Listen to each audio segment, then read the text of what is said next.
ஓம் ஸ்ரீ தர நேயர்களுக்கு வணக்கம். செப்டம்பர் வந்தாலே எனக்கு ஒரு ஹாப்பினஸ் இருக்கும். ஏன்னா 9ஆம் தேதி செப்டம்பர் 9 எனக்கு ரொம்ப பிடிச்ச நாள்.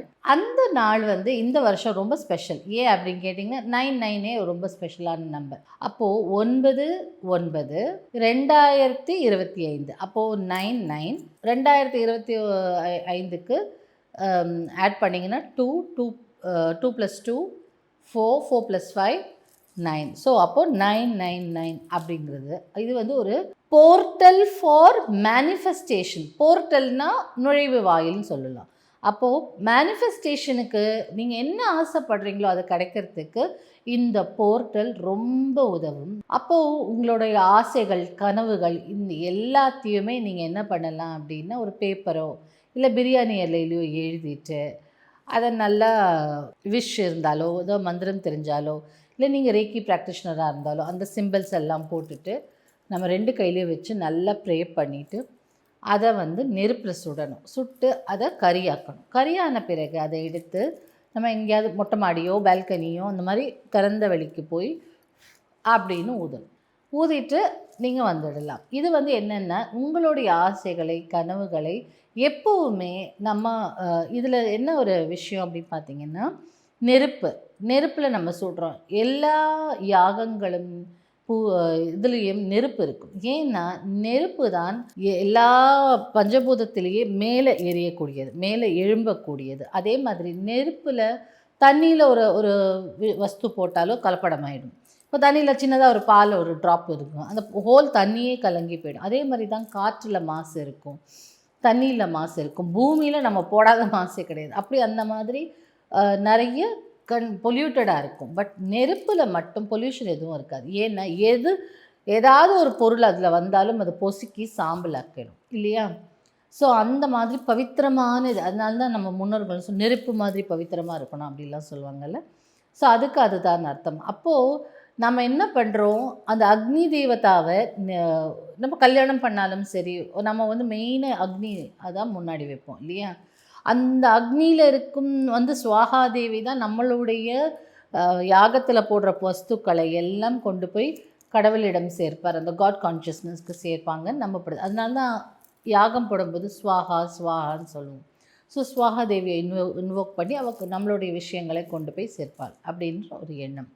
அப்போது இந்த நெருப்பு வந்து அவ்வளோ பவித்திரமானது, அவ்வளோ விஷயங்களை கொண்டது. நம்ம அந்த நெருப்பில் சுடும்போது நம்மளுடைய ஆசைகள், கோரிக்கைகள் எல்லாம் அப்படியே கொண்டு போய் அந்த ஹையர் கான்ஷியஸ்னஸ் நம்ம கடவுள்கிட்ட சமர்ப்பணம் செய்யும் ஆகும் அப்படின்னு. அதுக்கப்புறம் நம்ம என்ன பண்ணுறோம், அந்த ஆஷஸ் எடுத்து பிரபஞ்சத்துக்கிட்ட ஒப்படைக்கிறோம். அதனால தான் நம்ம புண்ணு ஊதிடுறோம். அப்போ பிரபஞ்சம் தானே பவர்ஃபுல். அப்போது அது வந்து நம்மளுடைய ஆசைகளை நிறைவேற்றும் அப்படின்னு நம்பப்படுது. இப்போ இன்றைக்கி என்ன பண்ணலான்னா, தீர்க்க தரிசன கல் அது வாங்கியிருந்தீங்க அப்படின்னா அந்த தீர்க்க தரிசன கல்லை கையில் வச்சுட்டு நீங்கள் இந்த என்னென்னலாம் வேணுமோ அதை மேனிஃபெஸ்ட் பண்ணிக்கலாம், வேண்டிக்கலாம். அது அந்த மாதிரி பண்ணிவிட்டு அந்த பேப்பர்லேயும் அது நீங்கள் எழுதும்போதும் கையில் வச்சுக்கோங்க. கொஞ்ச நேரம் அந்த தீர்க்க தரிசன கல் அந்த பேப்பரில் வைங்க. மேனிஃபெஸ்டேஷன் கோடு மேலே 1176 அப்படிங்கிறதையும் எழுதிக்கோங்க. அப்படி எழுதிட்டு கொஞ்சம் நேரம் அந்த தீர்க்க தரிசன கல்லை அந்த பேப்பர் மேலேயோ அந்த பிரியாணி இலை மேலேயோ கொஞ்சம் நேரம் வைங்க. அதனோட எனர்ஜி அதில் படட்டும். நீங்கள் ஒரு தீர்க்க தரிசன கல் வச்சுருந்தீங்கன்னா அது உங்களுக்குன்னா அது உங்களுக்கு மட்டும்தான். ஸோ இது வந்து சின்ன சைஸ் தீர்க்க தரிசன கல். இது இப்போ ரீசெண்டாக வந்திருக்கு. ஆனால் இந்த கல் இதை முதல்ல வந்தது பெரிய பெரிய கல். அதுவும் ரொம்ப வர்த்து தான். பெரிய கல் நிறைய எனர்ஜி அதில் இருக்கும். அதனால உங்களால் அஃபோர்ட் பண்ண முடியல இந்த மாதிரி சின்ன கல் வாங்கிக்கலாம். இதை அந்த பேப்பரில் வச்சுட்டு நீங்கள் என்னென்னலாம் ஆசைப்படுறீங்களோ அதெல்லாம் அந்த பேப்பரில் எழுதிட்டு மேனிஃபெஸ்டேஷன் கோட் 1176 எழுதிட்டு கொஞ்ச நேரம் இந்த கல்லோட எனர்ஜி அதில் இருக்கணும். ஏன்னா இந்த கல்லே எதுக்குன்னா நம்ம ஆசைப்படுறதை நிறைவேற்றுறதுக்கும் நடக்கக்கூடிய விஷயங்களை முன்கூட்டி அறியுதலுக்கும் அதற்கான டெசிஷன் எடுக்கிறதுக்கும் தான் இந்த கல். ரொம்ப பவர்ஃபுல்லான கல். எகிப்துலேருந்து வந்திருக்கக்கூடியது இது. அப்போது இதை நீங்கள் ஜென்ரலாகவே நான் யூஸ்வலாக எப்படி யூஸ் பண்ணுவேன் அப்படின்னா, நான் மந்திரம் சொல்லும் போதும் சரிதான், மந்திர ஜபங்கள் சொல்லும் போதும் சரிதான், இதை கையில் வச்சுட்டு தான் பண்ணுவேன். ஏதாவது ஒரு தீட்சை வாங்கணும், தீட்சை கொடுக்கணுங்கிற போதும் இந்த கல் கையில் என்னோடய உள்ளங்கையில் இருந்துகிட்டே இருக்கும் ஒரு கையில்.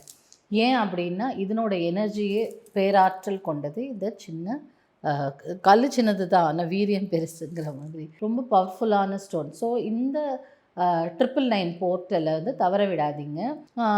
இல்லைங்க என்னால் கல் அஃபோர்ட் பண்ண முடியல அப்படின்னு சொல்கிறவங்க என்ன பண்ணலான்னா, வெறும்னா அந்த பிரியாணி இலையிலையோ பேப்பர்லேயோ எழுதலாம்.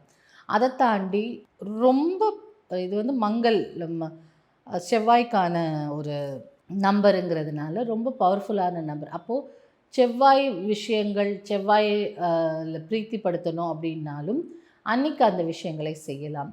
யாருக்கெல்லாம் திருமண தடை இருக்குது அப்படின்னு நினச்சிங்கன்னா, அந்த திருமண தடை போக்குறதுக்கும் நம்ம அந்த விதை சொல்லியிருந்தோம். அதையும் ஏற்றிட்டு நீங்கள் விளக்கு ஏற்றிட்டு ப்ரேயர் பண்ணிக்கலாம்.